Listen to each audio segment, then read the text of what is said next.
दोस्तों आज का जो एक क्वेश्चन है आपके बोर्ड एग्जाम के लिए, आपके सेंटम एग्जाम के लिए, चाहे आप किसी भी बोर्ड की तैयारी करो या फिर प्री बोर्ड के लिए, टर्म वन के लिए काफी ज्यादा महत्वपूर्ण होने वाला है। क्योंकि कुछ ही दिनों के बाद दोस्तों बिहार बोर्ड का सेंटम एग्जाम शुरू होने वाला है और कुछ महीनों के बाद आपके सीबीएसई यानी कि टर्म वन के झारखंड बोर्ड के सभी बोर्ड का जो एग्जाम है वो शुरू होने वाला है। तो दोस्तों आज की इस वीडियो में हम लोग जितना भी क्वेश्चन करेंगे, टोटल 100 क्वेश्चन करेंगे और हो सकता है ये 2 वीडियो में बने। तो जितना भी क्वेश्चन करेंगे दोस्तों वो आपके बोर्ड एग्जाम के लिए, आपके सेंटम एग्जाम के लिए, प्री बोर्ड के लिए काफी इंपॉर्टेंट है। अब एक एक क्वेश्चन को देखिए, अपने अपने में एक क्वेश्चन कई गुना ज्यादा इंपॉर्टेंट है और ये क्वेश्चन जो है कई बार आपकी बोर्ड में पूछा जा चुका है। आप कम से कम 8 से 10 क्वेश्चन को देखिए तभी समझ में आएगा।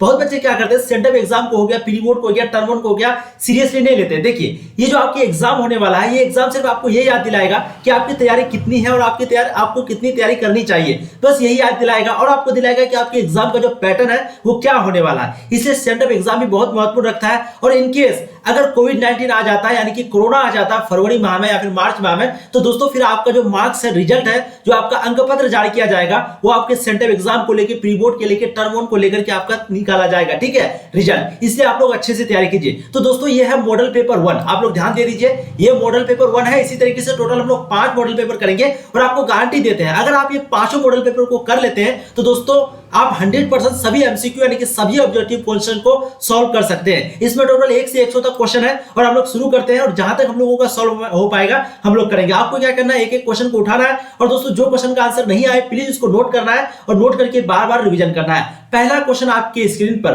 1922 में मोहनजोदड़ो की खोज किसने की थी? तो बताएंगे, सबसे पहला क्वेश्चन में ही आंसर दिया हुआ है। मोहनजोदड़ो की खोज कब हुई थी? 1922 ईस्वी में, ये क्वेश्चन है। ठीक है, अब पूछ रहा है भाई मोहनजोदड़ो की खोज जो है वो किसने की थी? बिल्कुल इसका राइट आंसर दोस्तों आपका हो जाएगा option D, Rakhaldas Banerjee, R D. Banerjee, Rakhaldas Banerjee. तो 1922 में मोहनजोदड़ो की खोज जो है आर.डी. बनर्जी यानी कि रखलदास बनर्जी ने की थी। अब देखिए नेक्स्ट क्वेश्चन, क्वेश्चन नंबर 2 आपके स्क्रीन पर, कलकत्ता में एशियाटिक सोसाइटी की स्थापना किसने की थी?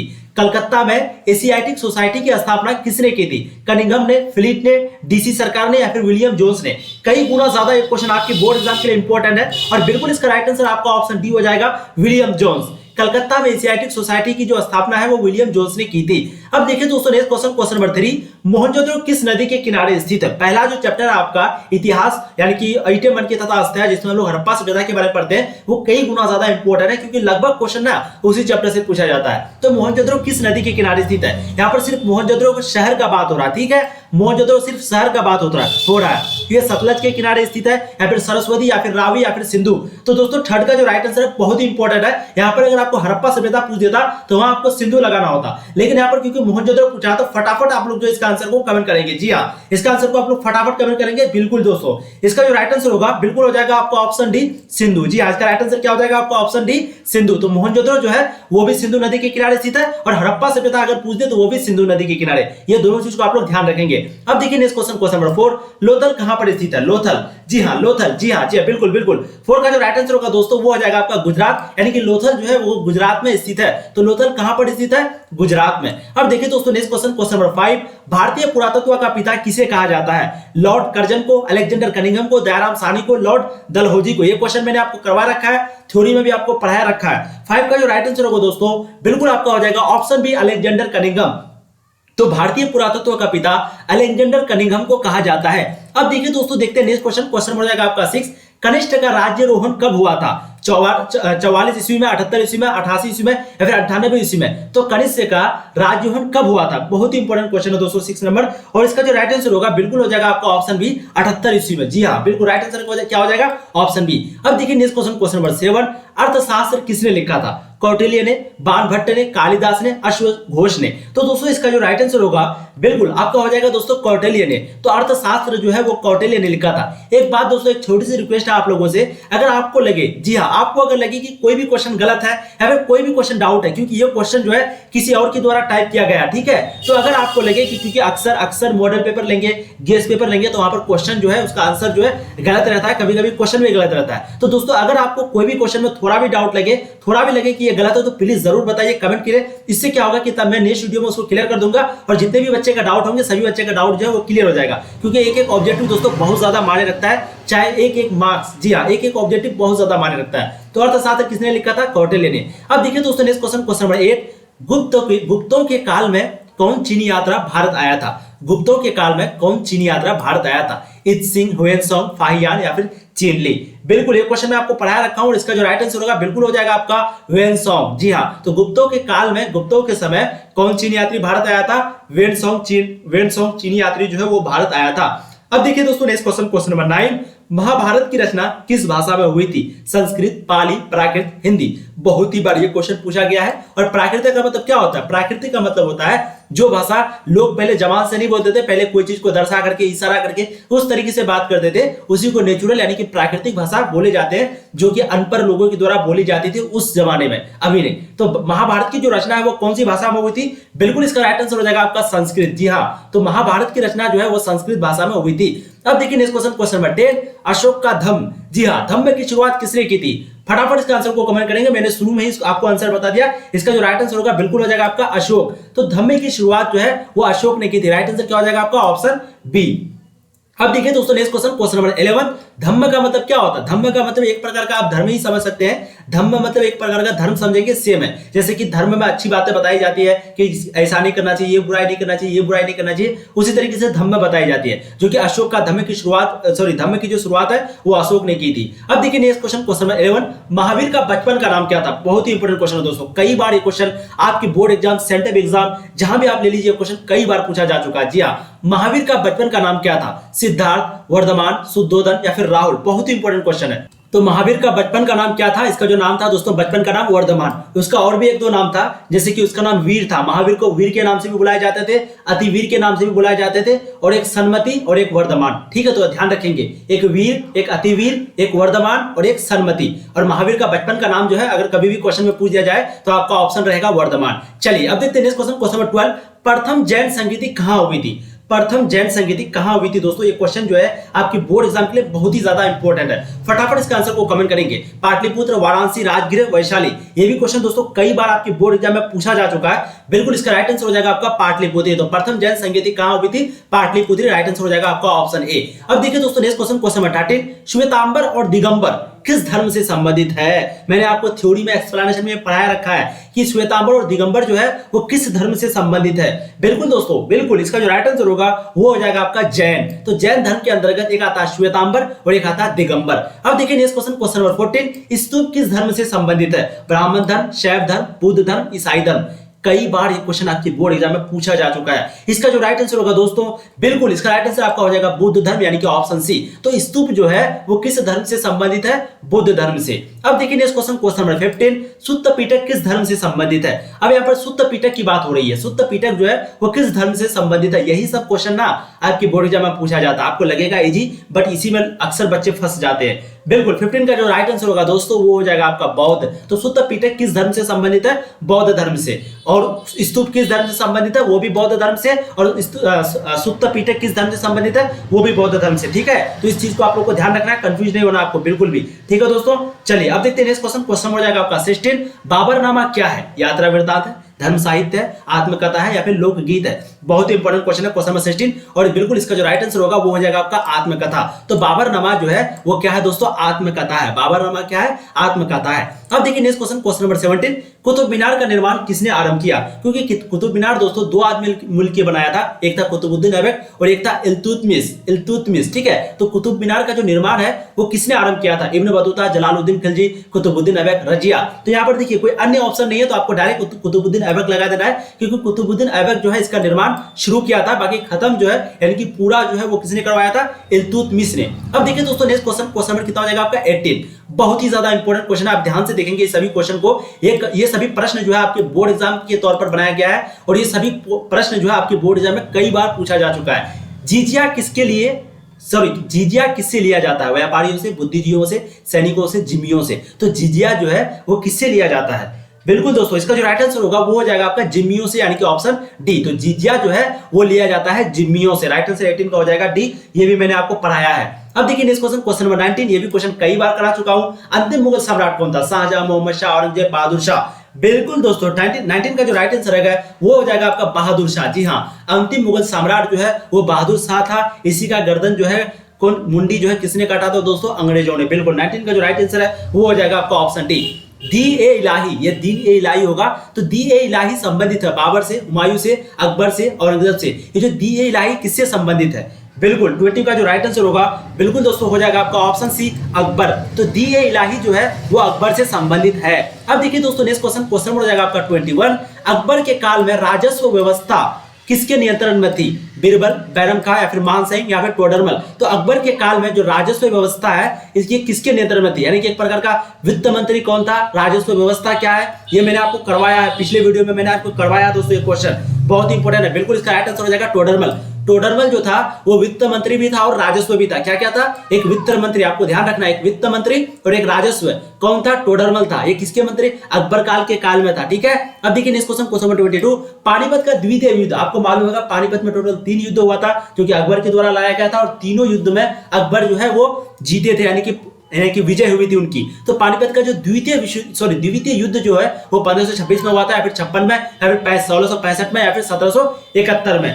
जी हाँ, 22 का जो राइट आंसर ये 1600 और 1700 तो कभी नहीं होगा, एक 56 है और एक 1526 है। तो 22 का जो राइट आंसर दोस्तों बिल्कुल हो जाएगा आपका ऑप्शन बी 1556 में। अब देखिए दोस्तों नेक्स्ट क्वेश्चन नंबर 23। थोड़ा सा बैकग्राउंड नॉइस आ रहा होगा बट मेरी बात को आप प्लीज ध्यान से सुनेंगे, ठीक है, क्योंकि बगल में मेरा रोड है, सड़क है, जिसके कारण दोस्तों गाड़ी जो है वो चलती रहती है। अब क्योंकि आप लोगों को पढ़ाना भी है तो मुझे मजबूरी में करना पड़ता है। देखिए कृष्णदेव राय किस वंश का राजा था? संगम वंश, मालू वंश, तुलु वंश या फिर आरवीडू वंश। तो कृष्णदेव राय जो है वो किस वंश का राजा था? ये क्वेश्चन चैप्टर 7 में मैंने आपको संगम वंश के बारे में, तुलु वंश के बारे में जस्ट आज ही इसका वीडियो, आज मतलब ये वीडियो जो कब अपलोड होगा लेकिन बहुत जल्द जो है आपका एक चैप्टर नंबर 7 जिसमें संगम वंश, तुलु वंश, मालू वंश, आरवीडू वंश के बारे में हम लोग पढ़ेंगे। ठीक है, यहाँ पर पूछ रहा है कि कृष्णदेव राय जो है वो किस वंश के राजा थे? तो दोस्तों 23 का जो राइट आंसर है बिल्कुल आपका हो जाएगा ऑप्शन सी तुलु वंश। जी हाँ, ऑप्शन सी हो जाएगा तुलु वंश। तो कृष्णदेव राय जो है वो तुलु वंश के राजा थे।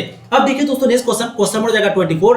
निकोलो कोंटी किस शासक के कार्यकाल में आया था? यानी कि भारत आया, निकोलो कोंटी जो है किस शासक के कार्यकाल में आया था? देवराम प्रथम, देवराम द्वितीय, कृष्णदेव राय या फिर अच्युत देव राय। ठीक है, तो 24 का जो राइट आंसर दोस्तों बिल्कुल इसका आपका हो जाएगा ऑप्शन ए। जी हाँ, सॉरी 1 सेकंड 23 का दोस्तों मैंने आपको सी बताया ना, तुलु वंश। जी हाँ, तो 24 का जो राइट आंसर है वो आपका हो जाएगा देवराय प्रथम, यानी कि ऑप्शन ए। ठीक है, 24 का राइट आंसर हो जाएगा ऑप्शन ए देवराय प्रथम। तो निकोलो कोंटी किस शासक के कार्यकाल में भारत आया था? देवराय प्रथम। अब देखिए इस क्वेश्चन नंबर 25। किस राज्य को हम्पी के नाम से जाना जाता है? ये हम्पी, जी हाँ, जब एक साम्राज्य की राजधानी विजयनगर, जो कि हमारा हिस्ट्री का चैप्टर 7 है, जब दोस्तों विजयनगर साम्राज्य पराजय हो गई यानी कि हार गई, तो उस समय लोगों के मन में जो है सिर्फ एक ही सिटी का नाम याद रह गया, वो है हम्पी। और हम्पी के बारे में हम लोगों ने चैप्टर 7 में इतिहास में बहुत मजे के साथ पढ़ेंगे, आपको बहुत मजा आएगा, पढ़े होंगे 100%। मुझे लगता है ये वीडियो जो ना बाद में आएगा, पहले वो चैप्टर 7 आपको पढ़ा दिया जाएगा। तो चैप्टर 7 में हम्पी के बारे में बहुत मजे के साथ पढ़ोगे।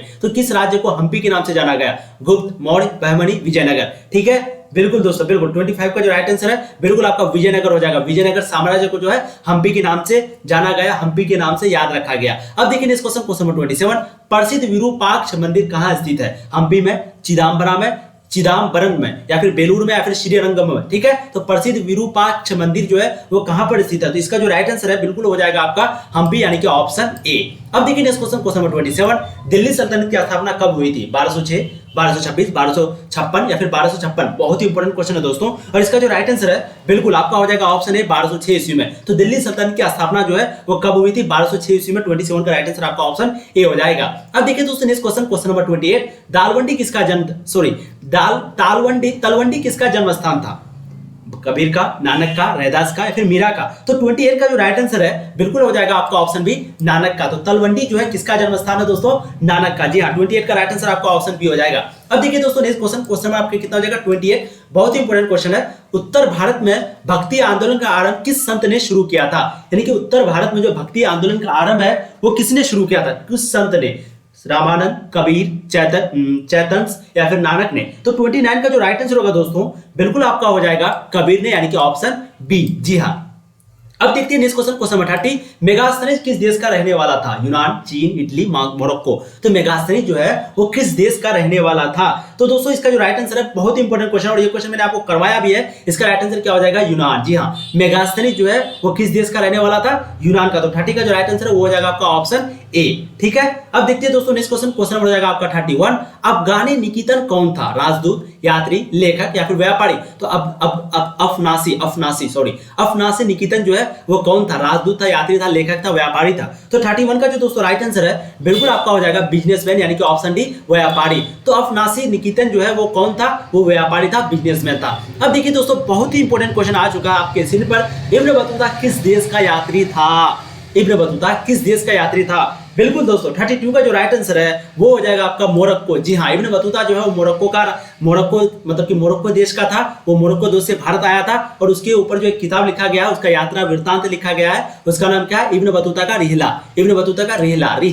ठीक है, रॉ ऐसे करके देना है, थोड़ा सा माउज में लिखा नहीं जा रहा है, रिहला। तो इस तरीके से आपको लिखना है। तो इब्न बतूता का रिहला एक क्वेश्चन पूछा जा चुका है, कई बार पूछा जा चुका है। अब देखिए इस क्वेश्चन नंबर 33। पुर्तगालियों ने गोवा पर कब अधिकार किया था? 1515 में, 1512 में, 1510 में, 1509 में? तो 33 का जो राइट आंसर है बिल्कुल दोस्तों आपका हो जाएगा ऑप्शन सी 1510 ईस्वी में। तो पुर्तगालियों ने गोवा पर कब अधिकार किया था?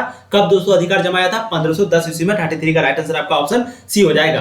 अब देखिए इस question number 34। English east India company की स्थापना कब हुई थी? 1600 में, 1605 में, 1610 में, 1615 में? तो इंग्लिश ईस्ट इंडिया कंपनी की जो स्थापना है वो कब हुई थी? बिल्कुल दोस्तों 34 का जो राइट आंसर है वो हो जाएगा आपका ऑप्शन ए। जी हाँ, ऑप्शन ए 1600 ईस्वी में। अब देखिए दोस्तों नेक्स्ट क्वेश्चन हो जाएगा 35।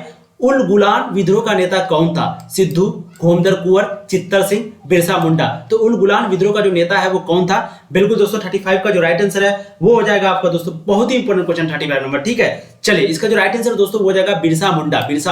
तो उल गुलान विद्रोह का नेता कौन था? बिरसा मुंडा। 35 का राइट आंसर आपका ऑप्शन डी हो जाएगा। अब देखिए दोस्तों नेक्स्ट क्वेश्चन नंबर 36। उससे पहले चेक कर लेते हैं वॉइस क्वालिटी, वीडियो क्वालिटी सही आ रही है? चलिए बहुत अच्छी आ रही है। चलिए ये भी क्वेश्चन बहुत ज्यादा इंपॉर्टेंट है। दक्कन दंगा आयोग कब गठित हुआ था? 1875 को, 1880 को, 1885 को, 1890 को? तो दक्कन दंगा आयोग जो है वो कब गठित हुआ था दोस्तों? तो 36 का जो राइट आंसर है बिल्कुल आपका हो जाएगा 1875 ईस्वी। ठीक है, तो राइट आंसर आपका ऑप्शन हो जाएगा क्वेश्चन नंबर 36 का। अब देखिए नेक्स्ट क्वेश्चन नंबर 37। ये भी कई गुना ज्यादा इंपॉर्टेंट क्वेश्चन है कि कार्नवालिस कोड कब बना? कार्नवालिस कोड जो है वो कब बना? 1772 ईस्वी में, 1793 में, 1797 में, 1805 में? तो दोस्तों 37 का जो राइट आंसर है बिल्कुल आपका हो जाएगा दोस्तों 1793, यानी कि ऑप्शन बी। जी हाँ, तो कार्नवालिस कोड जो है वो 1793 ईस्वी में बना। अब देखिए दोस्तों नेक्स्ट क्वेश्चन नंबर 38। अस्थायी बंदोबस्त किसने लागू किया था? वारेन हेस्टिंग ने, वेलेस्ली ने, कार्नवालिस ने, रिपन ने? तो अस्थायी बंदोबस्त जो है वो किसने लागू किया था? बहुत इंपॉर्टेंट क्वेश्चन है, 38 नंबर क्वेश्चन। और इसका जो राइट आंसर है बिल्कुल आपका हो जाएगा ऑप्शन सी कार्नवालिस। ठीक है, तो अस्थायी बंदोबस्त किसने लागू किया था? कार्नवालिस ने। अब देखिए दोस्तों नेक्स्ट क्वेश्चन नंबर 39। कलकत्ता में सर्वोच्च न्यायालय की स्थापना कब की गई थी? 1757 में, 1771 में, 1785 में? इनमें से कोई नहीं। तो कलकत्ता में जो पहले सर्वोच्च न्यायालय था, ठीक है, तो वो उसकी स्थापना जो है वहां पर कब हुई थी? तो 39 का जो राइट आंसर है दोस्तों बिल्कुल आपका हो जाएगा इनमें से कोई नहीं। जी हाँ, 39 का यहाँ पर सही डेट लिखा हुआ नहीं है। अब देखिए इस क्वेश्चन नंबर 40। प्लासी का युद्ध कब हुआ था? 1556 ईस्वी में, 1557 ईस्वी में, 1656 ईस्वी में, 1757 ईस्वी में? तो प्लासी का युद्ध जो है वो कब हुआ था? 40 का जो राइट आंसर है दोस्तों बिल्कुल आपका हो जाएगा 1757 ईस्वी, यानी कि ऑप्शन डी में। तो प्लासी का युद्ध जो है 1757 ईस्वी में हुआ था। अब देखिए दोस्तों नेक्स्ट क्वेश्चन नंबर 41। वीर कुंवर सिंह का जन्म कहां हुआ था? जगदीशपुर में, झांसी में, कानपुर में, जबलपुर में? तो 41 का दोस्तों राइट आंसर जो है बिल्कुल आपका हो जाएगा जगदीशपुर, यानी कि ऑप्शन ए। जी हाँ, ऑप्शन ए आपका राइट आंसर हो जाएगा जगदीशपुर। तो वीर कुंवर सिंह का जन्म जो है वो कहां हुआ था? जगदीशपुर में हुआ था। अब देखिए दोस्तों नेक्स्ट क्वेश्चन हो जाएगा 42। द ग्रेट रिबेलियन नामक पुस्तक किसने लिखी थी? द ग्रेट रिबेलियन नामक पुस्तक यानी कि बुक जो है वो किसने लिखी थी? बहुत ही इंपॉर्टेंट क्वेश्चन है दोस्तों क्वेश्चन 42। बिल्कुल इसका आंसर आप लोग फटाफट कमेंट करेंगे।